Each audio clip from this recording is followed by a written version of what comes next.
Welcome all my dear student. मैं DK Singh, faculty chemistry at Future forum.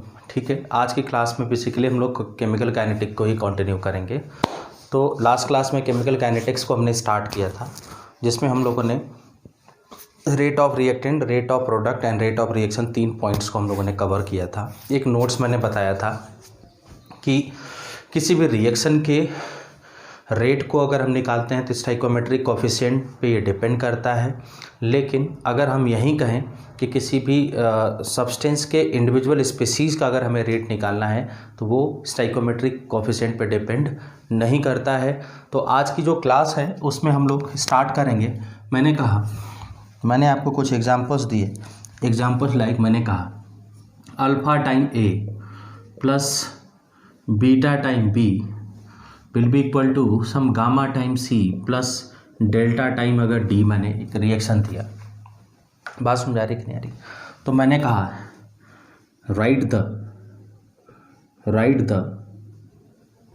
Rate expression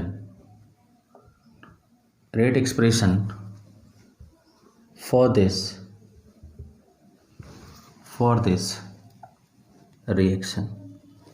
ठीक है ना। हमने आपसे पूछा कि रेट एक्सप्रेशन बताओ इस रिएक्शन के लिए। तो कैसे रेट एक्सप्रेशन बनाओगे बेटा, आप बताइए। रेट एक्सप्रेशन इसका कैसे बनाएंगे? भाई रेट एक्सप्रेशन की अगर मैं बात करूं तो देखोगे, रेट एक्सप्रेशन बनाने के लिए यहाँ से अगर मैं आपसे पूछूं तो सीधे आप कहोगे कि some dx over dt will be equal to 1 alpha minus da over dt will be equal to 1 beta minus dB over dt is equal to 1 gamma dC over dt is equal to 1 delta dd over dt, है ना। अगर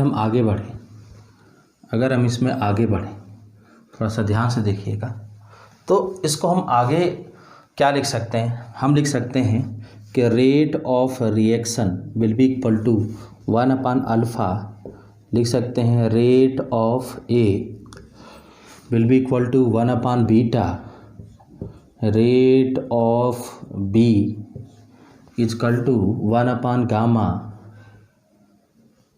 rate of C will be equal to 1 delta, rate of D. समझ में आ रही कि नहीं आ रही? इस बात को आप समझोगे कि जो रेट ऑफ रिएक्शन है वो क्या है। यहाँ पे देखोगे रेट ऑफ रिएक्शन, यहाँ पे अगर हम देखें तो वो होगा 1 alpha time rate of A, 1 beta time rate of B, 1 gamma time rate of C and 1 delta time rate D होगा। क्लियर हो गया कि नहीं हो गया? बोलिए। अब मैं यहाँ से कुछ क्वेश्चंस की हम लोग बात करें। मैंने कहा right the rate expression for following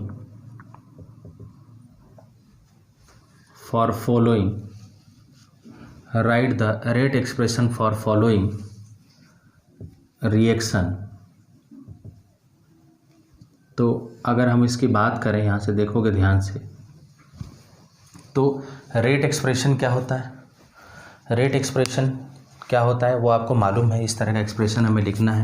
पहला हमने क्वेश्चन दिया 2:O2 is equal to 2:O plus O2। बात समझ आ रही कि नहीं आ रही? दूसरा मैंने दिया ट्वाइस, ऐसे देखोगे N2 plus thrice H2 is equal to twice NH3। तीसरा मैंने दिया H2 plus I2 is equal to twice HI। चौथा मैंने दिया SO2 twice plus O2 is equal to twice SO3। समझ में आ रहा है कि नहीं आ रहा है? पांचवा मैंने आपको दिया N2O4 ट्वाइस NO2, ऐसे। बात समझ में आ रही कि नहीं आ रही? फिर मैंने दिया 6 नंबर पे दिया मैंने 1/3 A plus 1/5 B is equal to 1/6 C। Question देखोगे ध्यान से सभी लोग, फटाफट क्वेश्चन को देखिए। हमने पूछा है right the rate expression for the following reaction. पहला रिएक्शन, दूसरा, तीसरा, चौथा, पांचवा, छठा, सातवां, इस तरह से 6 रिएक्शंस मैंने आपको दे दिए हैं। इनमें आपको बताना है कि कैसे इनको करोगे। बात समझ में आ रही कि नहीं आ रही?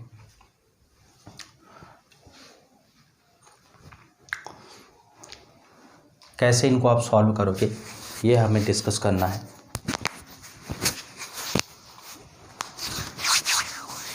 बोलिए, तो कैसे सॉल्व करोगे? हम सेम पीछे जो अप्रोच हमने लगाया है उसी अप्रोच को हम यूज करें क्या? बताइए। जो हमारा लास्ट अप्रोच है हम उसी को यूज कर सकते हैं। लास्ट हमारा अप्रोच क्या है देखोगे ध्यान से। लास्ट अप्रोच की अगर मैं बात करूँ तो थोड़ा सा ध्यान से देखना है। मैं यहाँ से आपसे पूछूं कि फॉर फर्स्ट क्वेश्चन H2O2 जो कि H2O प्लस O2 में भेजा है, ये किसके बराबर होगा?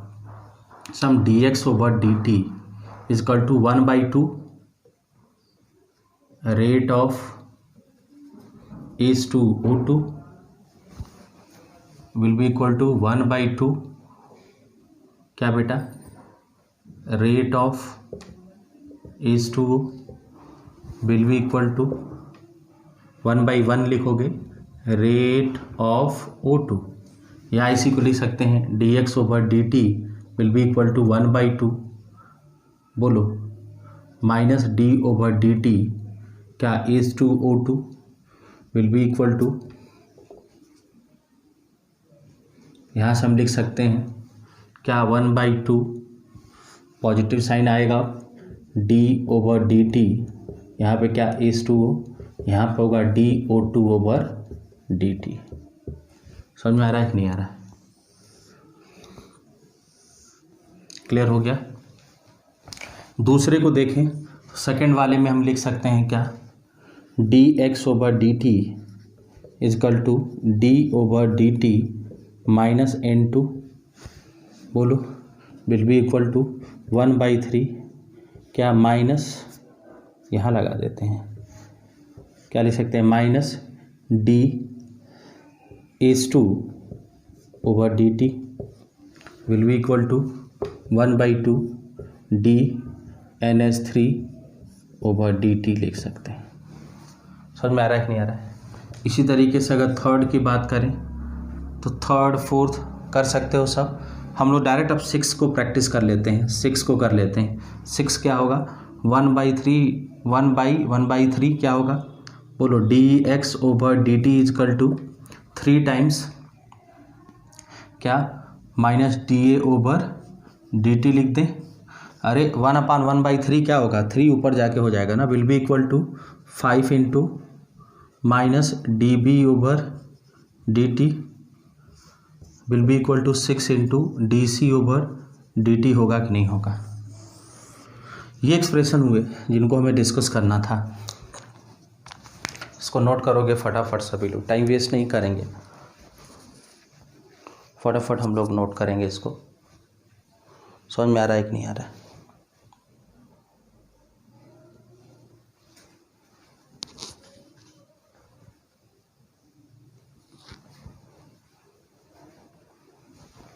ठीक है,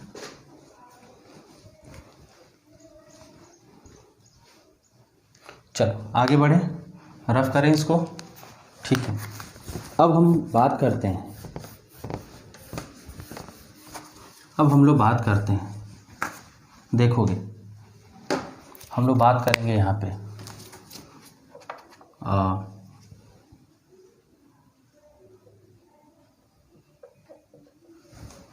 अगर हम बात करते हैं, मैंने कहा 2A plus 3B is equal to 5C, ठीक है ना। अगर मैं कहूँ if concentration of A changes changes from 0.8 molar to 0.6 molar in 20 seconds. Then calculate first rate of A, rate of B, rate of C and last देखोगे मैंने इसमें बोला लास्ट, इसमें मैंने कहा रेट ऑफ रिएक्शन। इस क्वेश्चन को आप लोगों को करना है। क्वेश्चन ध्यान से देखोगे, मैंने कहा 2A + 3B = 5C if concentration of A changes from 0.8 molar to 0.6 molar in 20 second then calculate. पहला हमने बोला है rate of A, rate of B, rate of C and rate of D। समझ में आ रहा है कि नहीं आ रहा है? कैसे करेंगे आप लोग बोलिए, इसको कैसे अटेम्प्ट करोगे, थोड़ा सा कोशिश करें, फिर हम लोग इसको सॉल्व भी करते हैं।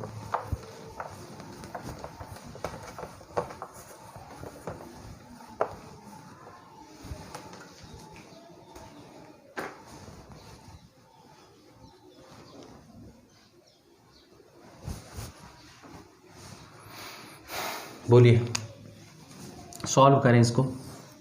अगर हम इसके लिए रेट एक्सप्रेशन की मैं बात करूं तो रेट एक्सप्रेशन कैसे निकालोगे? ये होगा 1/2 minus DA/dt equal to 1/3 minus DB/dt equal to 1/5 DC/dt। अब तुम थोड़ा सा समझना, ये तो रेट एक्सप्रेशन हो गया, ये किसके बराबर होगा? dx/dt, या इसी को ROR भी कह सकते हैं, रेट ऑफ रिएक्शन। मैं अगर आपसे माइनस DA/dt की बात करूँ तो ये क्या है? रेट ऑफ A है ना, क्या है बेटा? रेट ऑफ A है। और अगर इसको निकालूँ तो माइनस D/dt, यहाँ पे क्या होगा बेटा?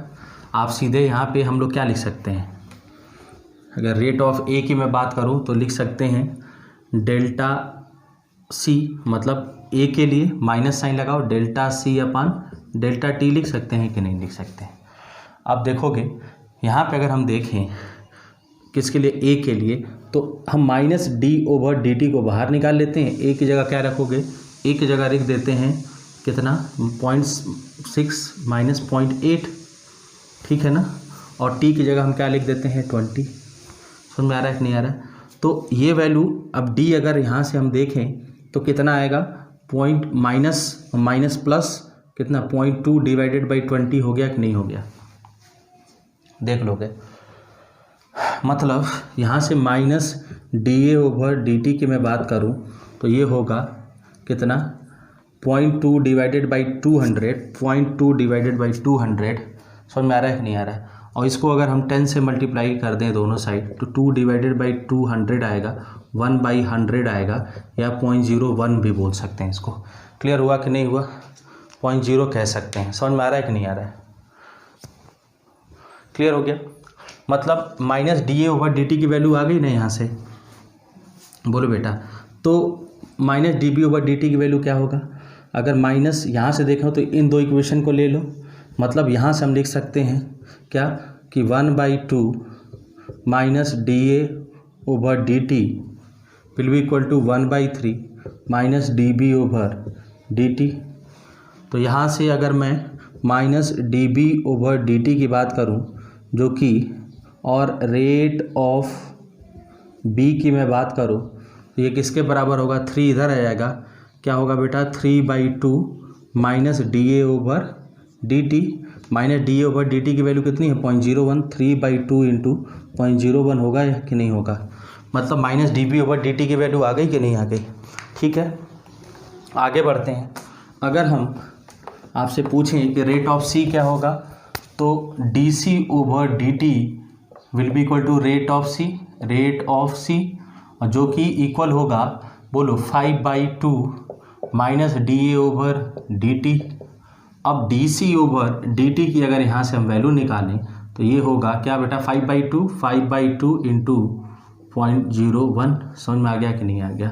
अब अगर मैं यहाँ से रेट ऑफ रिएक्शन जो कि dx/dt होता है उसकी बात करूँ तो वो कितना होगा बेटा 1/2 माइनस dA/dt होगा कि नहीं होगा। अब यहाँ से देखोगे माइनस dA/dt की वैल्यू 0.01 है डिवाइडेड बाई 2। क्लियर हो गया कि नहीं हो गया। फटाफट इसको नोट करिए, इस क्वेश्चन को नोट करिए सभी लोग, ठीक है। अब हम लोगों को कुछ और क्वेश्चंस आगे लगाते हैं। ये कुछ क्वेश्चन मैंने दिया है, ये क्वेश्चन अलग अलग एग्जाम्स में आए हैं, कुछ जेई में भी आए हैं, कुछ नीट में आए हैं। क्वेश्चन नंबर फर्स्ट देखोगे आप लोग। क्वेश्चन नंबर फर्स्ट हमने कहा है for the reaction N2O5 equal to twice NO2 plus half O2 gas the value of rate of disappearance of N2O5 is 6.25 into 10⁻³ mole per litre second. Then calculate rate of formation of NO2 and O2। समझ में आ रहा है कि नहीं आ रहा। अब इन questions में कोई प्रॉब्लम नहीं होना चाहिए। सबसे पहले आप अगर मैं यहाँ से पूछूँ तो dx/dt will be equal to minus d/dt और ये क्या होगा बेटा N2O5 होगा ना, विल बी इक्वल टू 1/2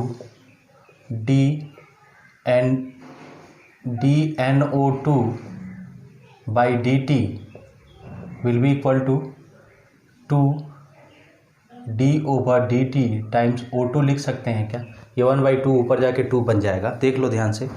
मतलब रेट एक्सप्रेशन हम कह सकते हैं इसको। रेट एक्सप्रेशन की मैं बात करूं तो ऐसा हम लिख सकते हैं कि नहीं। तो आगे अगर हम लोग बढ़ेंगे इसमें थोड़ा सा ध्यान से देखोगे कैसे करेंगे। हमें बेसिकली क्या दिया है, कह रहा है for the reaction the value of rate of disappearance, मतलब इस पूरे की वैल्यू आपको दिया है। कितना दिया है यहाँ पे, तो हम क्या लिखें dx/dt will be equal to minus d/, इनकी पूरी वैल्यू लिख दें 6.25 into 10⁻³ will be equal to 1/2 क्या यहाँ पे d/dt ये क्या NO2 will be equal to 2 into d/dt O2। हमसे क्या पूछा जा रहा है, हमसे पहले पूछा जा रहा है d/dt NO2, इसी को बोलते हैं rate of formation of O2 NO2, rate of क्या बेटा फॉर्मेशन ऑफ NO2 भी तो बोलते हैं इसको। मेरी बात थोड़ा सा समझोगे। यहाँ से अगर मैं इसकी बात करूँ तो इसको हम लोग कैसे निकाल सकते हैं, ये पूरा टर्म निकाल सकते हैं ना, बोलो। और ये क्या होगा बोलो, ट्वाइस ऑफ, ऐसे लिख सकते हैं ना। ये पूरी वैल्यू कितनी होगी ट्वाइस ऑफ दिस वन, मतलब हम ऐसे लिख सकते हैं 2 इंटू माइनस d/dt, यहाँ लिख सकते हैं N2O5 will be equal to क्या d/dt क्या NO2। समझ में आ रहा है कि नहीं आ रहा है। अगर हम यहाँ से देखें तो ये होगा 2 इंटू 6.25 इंटू 10⁻³ क्या मोल्स पर लीटर सेकेंड होगा कि नहीं होगा। पहला आंसर हमें मिल गया। अब इसके बाद का देखोगे, अगर इसके रेट की मैं बात करूँ तो इसके साथ क्या होगा, ये होगा माइनस d/dt, यहाँ लोगे N2O5 ये बराबर होगा 2 इंटू dO2/dt के बराबर होगा। अगर मैं dO2/dt की मैं बात करूँ तो ये कितना होगा बेटा, बोलिए ये कितना होगा यहाँ से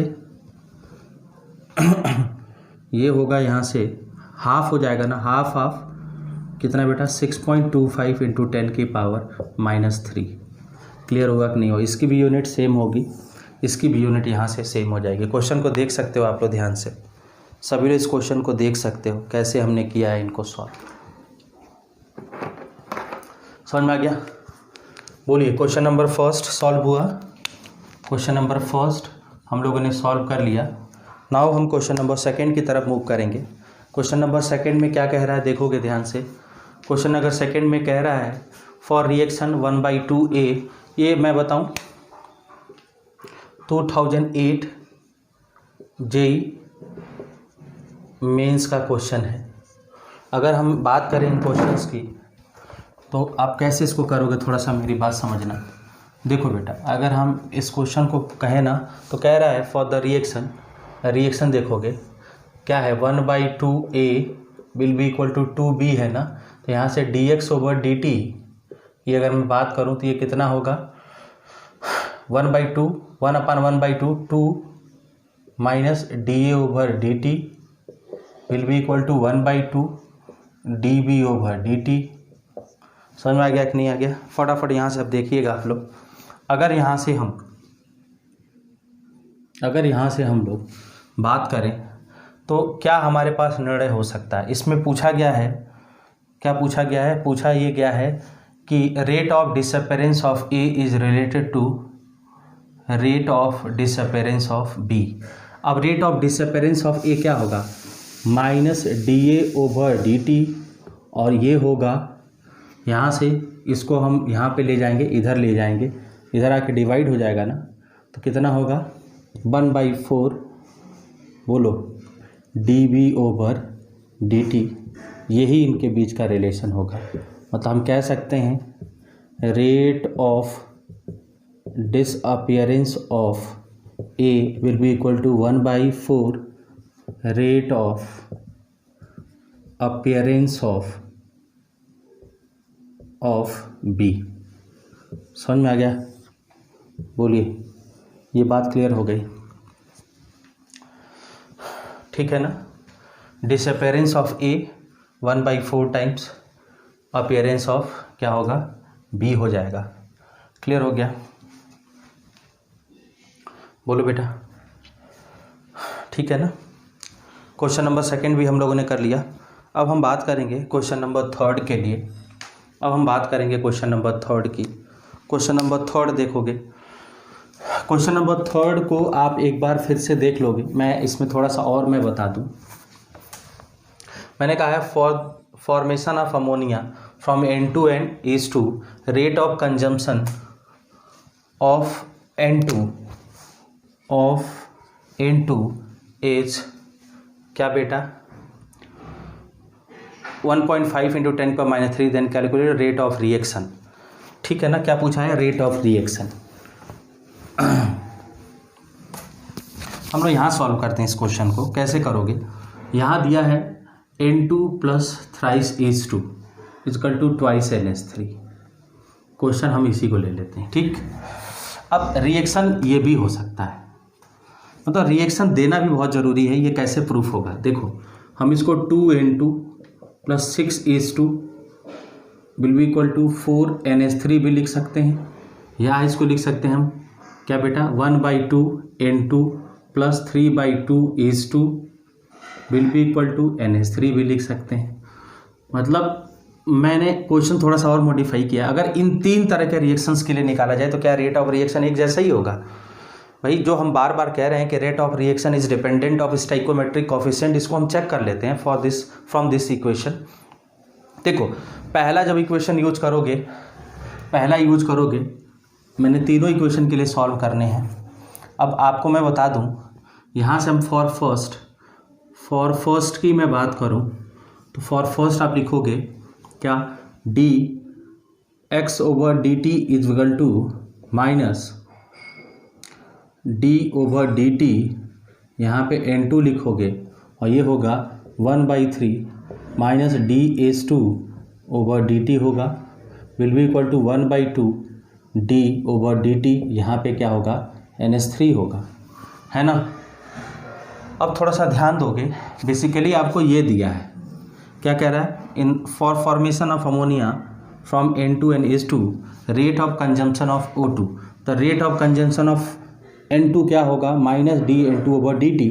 इसकी वैल्यू आपको कितना दिया है, यहाँ देखोगे 1.5 × 10⁻³ दिया है। तो अगर आपसे रेट ऑफ रिएक्शन पूछा जा रहा है तो रेट ऑफ रिएक्शन क्या होगा भाई, ये बराबर होगा dx/dt और रेट ऑफ रिएक्शन। तो दोनों केस में एक जैसा ही हो गया। समझ में आ रहा है कि नहीं आ रहा है? बट अगर हम आगे बढ़ें फॉर सेकेंड, अगर मैं सेकेंड रिएक्शन के लिए बात करूं तो देखोगे सेकेंड रिएक्शन में लिखा है 2N2 + 6H2 will be equal to 4NH3 दिया है कि नहीं दिया है। मतलब हम कह सकते हैं कि dx/dt will be equal to 1/2 - d/dt, यहाँ पे N2 होगा, यहाँ पे 1/6 क्या बताए dH2/dt होगा माइनस साइन के साथ, और यहाँ होगा 1/4 dNH3/dt होगा। समझ में आ गया कि नहीं आ गया। अब यहाँ से इसको थोड़ा सा समझोगे, यहाँ से आपको फिर से इसकी वैल्यू दिया हुआ है, तो dx/dt will be equal to 1/2 - dN2/dt होगा। अब इसकी वैल्यू आपको कितना दिया है 1.5 × 10⁻³ और ये डिवाइडेड बाई 2 होगा।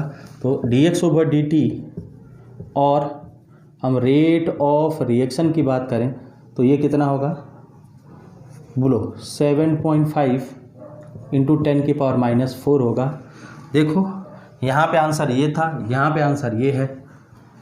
अगर मैं फॉर थर्ड रिएक्शन की मैं बात करूँ तो थर्ड रिएक्शन में देखोगे लिख सकते हैं हम क्या dx/dt will be equal to 2 क्या -dN2/dt। समझ में आ रहा है। ये बराबर होगा कितना 2/3 dN2 dH2/dt, माइनस साइन लगा देते हैं भाई, dH2/dt, इसको 3/2 है, 2/3 -d/dt, यहाँ पे H2 ले लो, और विल बी इक्वल टू क्या होगा बेटा d/dt क्या आप क्या NH3। समझ में आ रहा है कि नहीं आ रहा है। फिर से देख लो dx/dt will be equal to twice of -dN2/dt, और इसकी वैल्यू कितनी है 1.5 × 10⁻³ और ये होगा कितना बेटा 3 × 10⁻³। तो तुमने देखा एक वैल्यू हमें ये मिली, एक वैल्यू हमें ये मिली, एक हमें ये मिली, तीनों वैल्यू क्या मिल रही हैं अलग अलग मिल रही हैं। अलग अलग क्यों मिल रहा है भाई बोलिए, ये अलग अलग क्यों मिल रहा है, इस बात को भी हम लोग देखेंगे। ये अलग अलग इसलिए मिल रहा है क्योंकि जो रेट ऑफ रिएक्शन है वो स्टाइकोमेट्रिक कोफिशिएंट पे डिपेंड करता है। इस बात को यहाँ से प्रूफ कर लिया गया। और देखोगे हर जगह rate of conjunction of N2 हमने सेम ही लिया है, तो ये बात हमारे लिए प्रूफ हो गई कि नहीं हो गई। इसको फटाफट नोट करोगे। कुछ और क्वेश्चंस हम लोग सॉल्व करेंगे, कुछ और भी क्वेश्चंस हम लोग लगाएंगे। समझ में आ रहा है कि नहीं आ रहा है। इसको नोट करो, फटाफट नोट करिए, मैं इधर से रब भी कर रहा हूँ।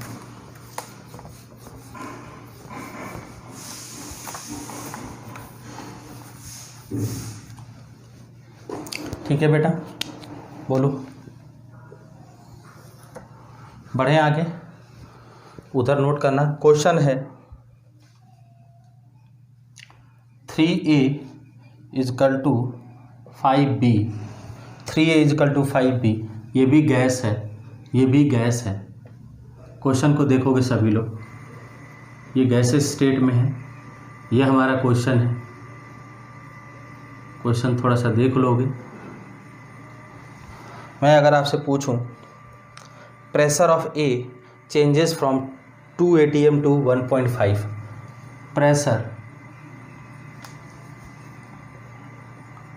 pressure of A changes from 2 atm to 1.5 atm in 10 second. ठीक है, देन कैलकुलेट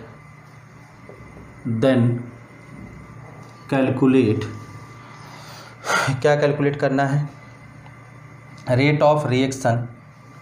पहला rate of reaction in ATM पर second.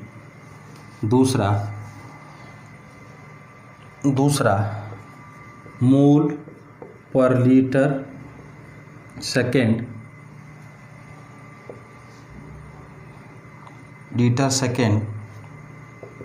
if temperature is 27 degree centigrade. Question है, इस क्वेश्चन को फिर से आप लोग देखोगे। इस क्वेश्चन को करना है हम लोगों को सॉल्व। क्वेश्चन फिर से मैं आपको रिपीट कर देता हूँ। 3A gas plus 5B gas, 3A gas is equal to 5B gas. इस गैसियस सब्सटेंस की अगर हम बात करें, थोड़ी सी इस बात को समझोगे। अगर मैं इस गैसियस सब्सटेंस की मैं अगर बात करूं, तो इस गैसियस सब्सटेंस के लिए हम लोगों ने 3A गैस को 5B गैस से हमने इक्वेट कराया है। ठीक है, इसमें कह रहा है कि pressure of A changes from 2 atm to 1.5 atm in 10 second. Then calculate क्या rate of reaction in atm per second and rate of reaction mole per litre second if temperature is 27 degree centigrade. इस question को कैसे करोगे? जैसे मैं यहाँ से dx/dt की बात करूँ, ये क्या होगा 1/3, बोलो 1/3 minus dA/dt will be equal to 1/5 minus dB/dt। अब आपसे पूछा जा रहा है ना, तो dx/dt कैसे निकालोगे? पहले हम dA/dt निकाल लें। अगर माइनस dA/dt की बात करें तो ये क्या होगा? प्रेशर देखोगे, प्रेशर कितना दिया है 2 atm, माइनस लगा दो। फाइनल कितना दिया है, माइनस साइन लगाओ। 1.5 माइनस 2 डिवाइडेड बाई टाइम कितना दे रहा है 10 सेकेंड। ये होगा 0.5 डिवाइडेड बाई 10। समझ में आ रहा है कि नहीं आ रहा है? बोलो 0.5 डिवाइडेड बाई 10, या इसी को हम बोलेंगे 0.05 क्या atm पर सेकेंड हुआ। अब रेट ऑफ रिएक्शन पूछा गया ना, तो ROR और dx/dt will be equal to 1/3 minus dA/dt से बराबर होगा कि नहीं होगा? मीन्स ये होगा 1/3, ये होगा 1/3 माइनस dA/dt कितना कितना होगा 0.05 होगा कि नहीं होगा? माइनस dA/dt की वैल्यू कितना है 0.05। क्लियर हो गया? मीन्स ये 0.05 divided by 3 atm per second होगा। क्लियर हो गया कि नहीं हो गया? लेकिन अगर मैं आपसे मोल्स पर लीटर के फॉर्म में पूछूं, तो इसके लिए dP/dt हम निकाल रहे थे ना, तो हम लोग एक काम करते हैं भाई, कंसंट्रेशन निकाल लेते हैं। PV इजकल टू nRT, तो P इजकल टू N/V/RT या P इजकल टू CRT। बोलो हमें पता है भाई। तो delta P is equal to delta CRT होगा कि नहीं होगा? तो डेल्टा C होगा डेल्टा P/RT। समझ में आ गया कि नहीं आ गया? वो कितना होगा? अब डेल्टा P यहाँ से आपको कितना दिख रहा है? डेल्टा P दिख रहा है 0.2, बताइए। और RT कितना होगा बताओ, बोलो बेटा। डेल्टा P हम लोग यहाँ से निकाल सकते हैं। यहाँ देखोगे ये हो रहा है ना, ये पूरी वैल्यू हम लोग लिख सकते हैं डेल्टा P की जगह। देखिए फटाफट बताइए मुझे, ये पूरी वैल्यू लिख सकते हैं क्या? डेल्टा P क्या होगा? Change in pressure. बोलो बेटा, चेंज इन प्रेशर कैसे निकालोगे? बोलो ना। अरे ये 0.5 ही तो आ रहा है, तो इसको हम लोग क्या ऐसा नहीं लिख सकते हैं कि 0.5 डेल्टा P अपन क्या लिख सकते हो? R कितना? बोलो 0.0821। T कितना? T आपको 27 डिग्री सेंटीग्रेड दिया, मतलब 300 केल्विन। तो डेल्टा C की वैल्यू मिल गई कि नहीं मिल गई? अब क्या करना है यार, परेशान क्यों हो? बोलो, कर सकते हो।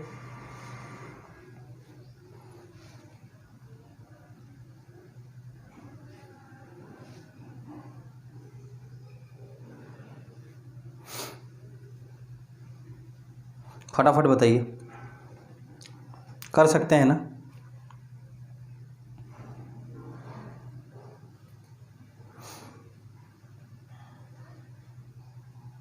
बोलो ना बेटा।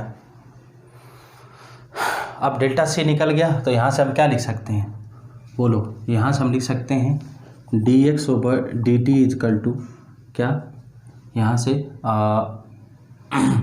वो देखो एक्सप्रेशन क्या लिखा है, 1/3 क्या माइनस dA/dt। समझ में आ रहा है कि नहीं आ रहा है। अब आपको पता है कि इसको डायरेक्ट हम टाइम से डिवाइड करते हैं, dA/dt की वैल्यू कितनी होगी, 1/3 इंटू 0.5 डिवाइडेड बाई 0.08212 इंटू 300। और टाइम कितना है हमारे पास, टाइम कितना दे रहा है भाई, 10 सेकेंड। इससे डिवाइड कर दो, आंसर आ जाएगा। समझ में आ गया कि नहीं आ गया। फिर से मैं रिपीट कर दूं इस क्वेश्चन को। इस क्वेश्चन में कुछ नहीं था, प्रेशर को हम कंसंट्रेशन में हमने चेंज कर दिया। डेल्टा पी जो निकाला उसको डेल्टा सी में कन्वर्ट कर दिया। डेल्टा पी कितना था, अगर डेल्टा पी निकालोगे तो चेंज कितने का हो रहा है, देख लो। 2 से 1.5 में जा रहा है ना, तो 0.5 का चेंज हो रहा है।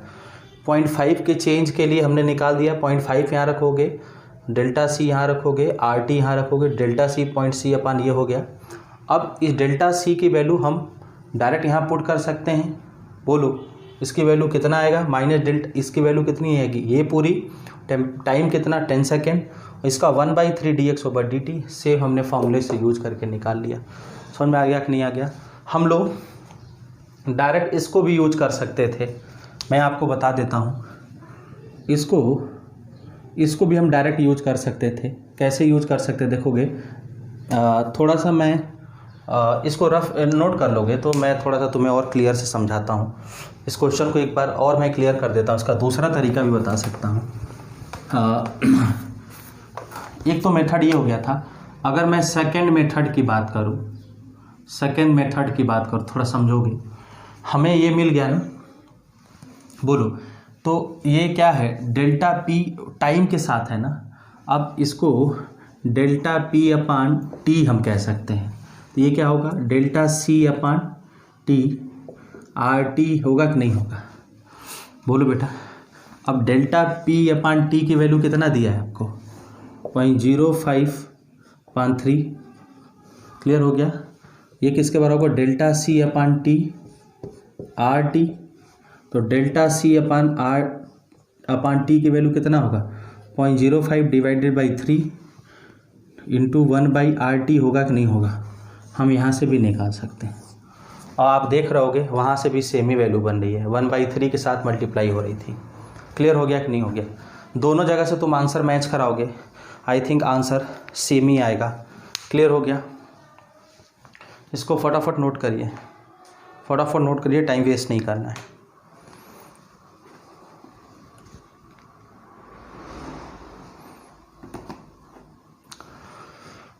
ठीक है, चलो आगे बढ़ें। अब हमें आगे दिखना है, रेट को हमें पढ़ना है, टाइप ऑफ रेट्स हमें पढ़ना है।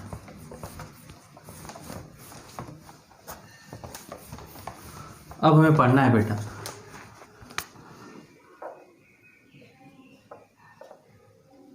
Types of rate. क्या हमें पढ़ना है, types of rate.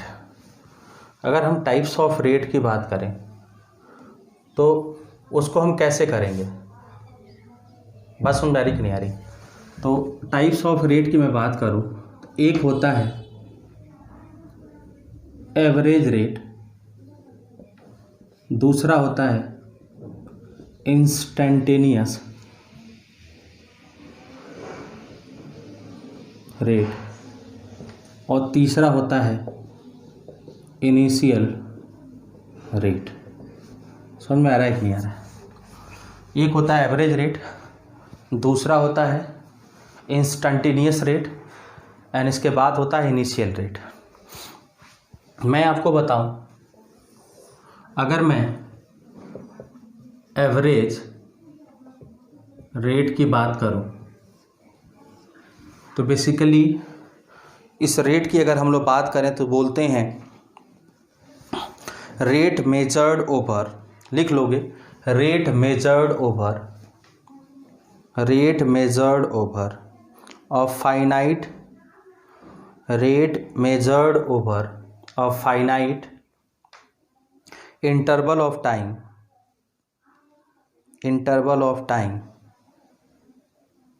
and it is obtained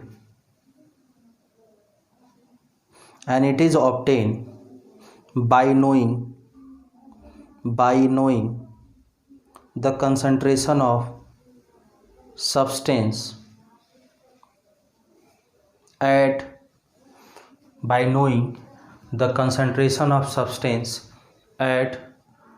two different time of interval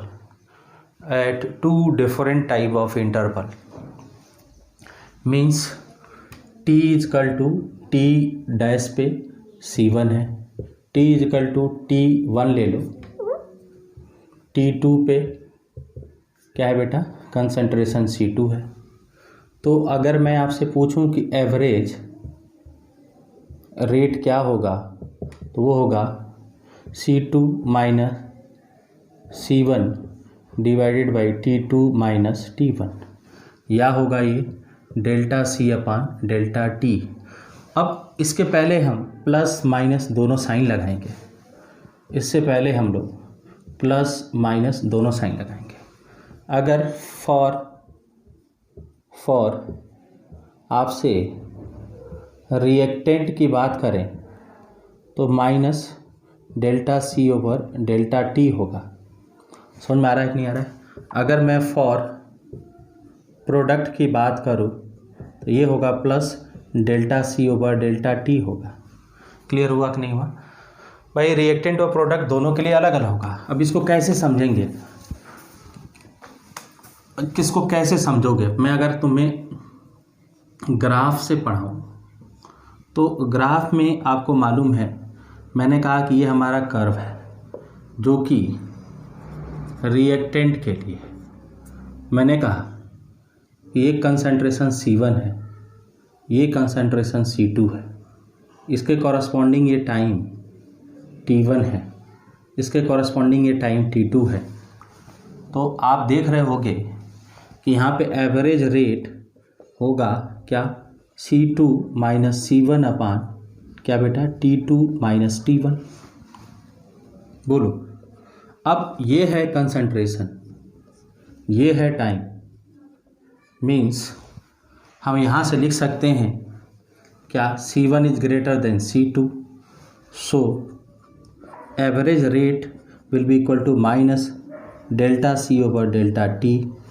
ये हमारे लिए क्या होगा, रिएक्टेंट के लिए ग्राफ होगा। समझ में आ गया कि नहीं आ गया? फटाफट नोट करिए, इसको नोट करिए। अब हम बात करें कि अगर हमने कहा प्रोडक्ट के लिए बनाना है हमें बेटा, अगर मैंने कहा कि हमने इसे प्रोडक्ट के लिए बनाना है, तो अगर हम फॉर प्रोडक्ट की बात करूं तो प्रोडक्ट के लिए हम लोग कुछ इस तरह का प्लॉट यूज कर सकते हैं। कंसंट्रेशन इसमें बढ़ रहा होगा, तो कंसंट्रेशन वर्सेस टाइम का अगर प्लॉट करें, फॉर प्रोडक्ट की मैं बात करूं तो इसको मान लो हमने C1 मान लिया, इसको मान लो हमने C2 मान लिया, तो ये क्या होगा, T1 होगा, ये क्या होगा, T2 होगा। तो यहाँ से अगर एवरेज रेट की बात करें तो C2 माइनस C1 अपान T2 माइनस T1 होगा। C2 is greater than C1, means ये होगा डेल्टा C अपान डेल्टा T। बात समझ आ गई कि नहीं आ गई? इसको फटाफट नोट करिए, फटाफट नोट करिए। क्लियर हो गया? ये average rate for reactant and product की हमने बात करी है। रिएक्टेंट होगा तो इस तरह से आएगा, प्रोडक्ट होगा तो इस तरह से आएगा। अब ये डिपेंड करता है, आगे हमें पता चलेगा कि रेट कंसंट्रेशन के साथ एग्जैक्टली किस मैनर में वेरी करता है, वो इफेक्ट ऑफ कंसंट्रेशन में हम पढ़ेंगे। जस्ट इसके बाद हम इंस्टेंटेनियस एंड एवरेज पे कुछ क्वेश्चंस लगा के सीधे हम फैक्टर्स अफेक्टिंग में आ जाएंगे। बात समझ में आ रही कि नहीं आ रही? वो हमारे लिए बहुत इंपॉर्टेंट है। इसको नोट करो, फिर आगे हम लोग क्वेश्चंस लगाते हैं। नोट करिए, ठीक है बच्चों? हम लोगों ने एवरेज रेट डिस्कस कर लिया। अब हम लोग बात करते हैं instantaneous rate and initial rate. ठीक है, इंस्टेंटेनियस रेट क्या होता है? देखो भाई, मैं बताऊं आपको, हमें पता है कि जो एवरेज रेट होता है, एवरेज रेट की हम बात करें वो होता है plus minus delta C over delta T. अगर हम इसी में एवरेज रेट ए आर को अगर हम लिख दें limit delta T tends to 0 plus minus delta C upon delta T, ये बन जाएगा plus minus D C over D T. बस में आ रही कि नहीं आ रही? मीन्स जो इंस्टंटेनियस रेट होता है, इंस्टंटेनियस रेट की अगर मैं बात करूं तो ये होता है plus minus D C over D T. Clear हो गया कि नहीं हो गया? ये इसको डिफाइन कैसे करते हैं? बोलिए, इसको डिफाइन कैसे करेंगे? तो इसको बोलते हैं rate measure for a particular reaction at particular instantaneous at particular instant. समझ में आ रहा है कि नहीं? किसी क्षण किसी टाइम पे अगर हम ये काम कर देते हैं तो हमारा क्या होगा? इंस्टेंटेनियस रेट कहलाता है। जैसे हम लोग बात करें, हमने कहा रिएक्टेंट के लिए है, इस तरह से हमने ग्राफ प्लॉट किया। तो बेसिकली होता है क्या है, ये कंसंट्रेशन वर्सेस टाइम का ग्राफ है। तो जो रेट होगा, जो इंस्टेंटेनियस रेट होगा, इंस्टेंटेनियस जो रेट होगा वो होगा प्लस माइनस, अब यहाँ पे तो माइनस में लोगे, minus D C over D T. इसको हम रिएक्टेंट के लिए बता देते हैं। अब इसमें ऐसा क्या होगा भाई, पीछे वाले कर्व, पीछे वाले हमने एवरेज रेट के लिए भी ऐसा ही बनाया था। इसमें एक डिफरेंस ये है कि ये बेसिकली हम जो इक्वेशन होगा हमारा, उस इक्वेशन में हम टेंजेंट ड्रॉ करते हैं। तो टेंजेंट ड्रॉ करने से हमें यहाँ पे एक एंगल मिल जाएगा, और एंगल मिलेगा तो उस एंगल को हम टेन थीटा से इस स्लोप को हम क्या कर सकते हैं? इक्वेट करा सकते हैं। बात समझ में आ रही कि नहीं आ रही? तो मतलब इसमें आपको एक बात ये जानना है कि for instantaneous rate of reaction हमें we can calculate the instantaneous rate of reaction by drawing the tangent या by calculating the slope of reaction. समझ में आ रहा है कि नहीं आ रहा है? तो इसको लिखोगे सभी लोग, इंस्टेंटेनियस रेट में हम लोग लिख लेते हैं, लिखोगे instantaneous rate is calculated for the given reaction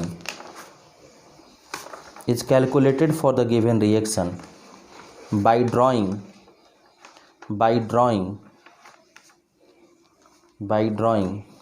tangent at that time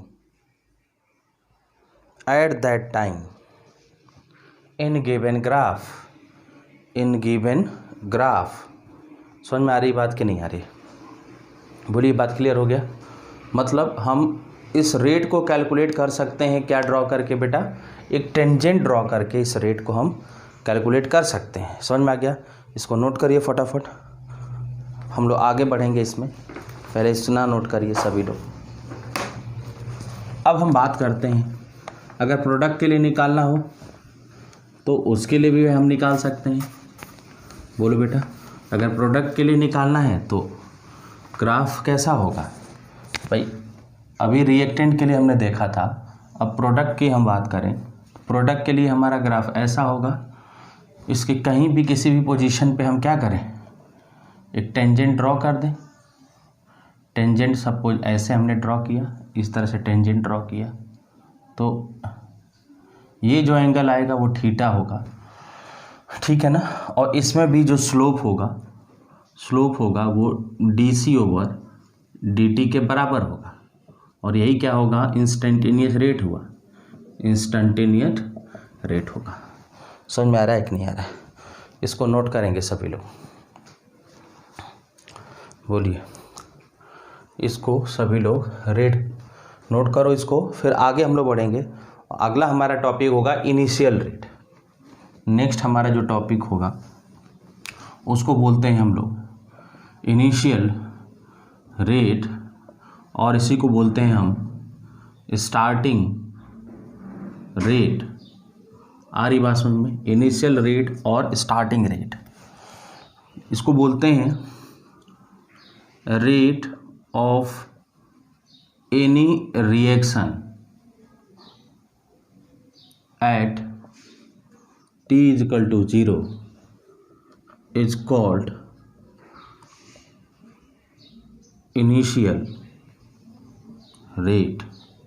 मतलब हम कह सकते हैं कि initial rate IR will be होगा plus minus dc/dt at t is equal to 0। समझ में आ रहा है कि नहीं आ रहा है? इसको फटाफट नोट करिए।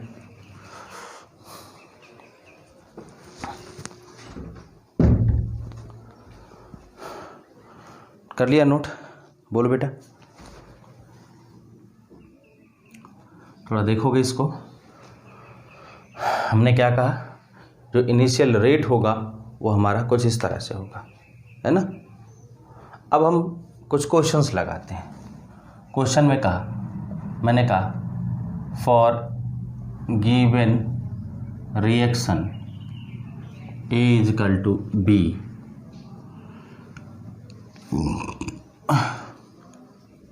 concentration of A vary according to ये है C is equal to 30T minus 30 minus 20T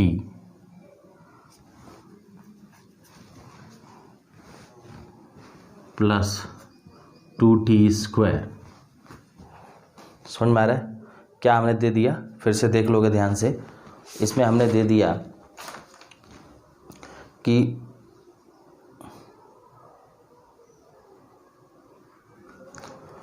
thirty, ऐसे ले सकते हो इसको, C is equal to 5T 5 plus 30T 5 plus 30T minus 2T square 2T square. Then calculate initial rate पहला। दूसरा rate at t is equal to 5 second, t is equal to 5 second. हम दो time पे हमने रेट पूछा है। क्लियर हो गया कि नहीं हो गया? फिर से मैं वो concentration of reactant in a chemical reaction decreases या वेरीज, ठीक है, विथ टाइम एज फॉलो, ठीक है। 5 plus 30T minus 2T square. Then calculate the initial rate and rate at t is equal to 5। Question note कर लिया? चलो करो इसको, अटेम्प्ट करिए आप सभी लोग।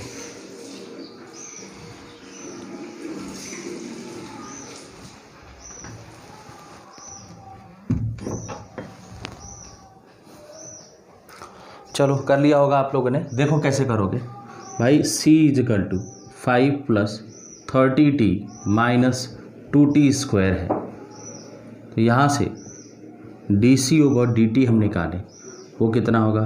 0 प्लस 30 माइनस 4T। बोलो होगा कि नहीं होगा? अब dc/dt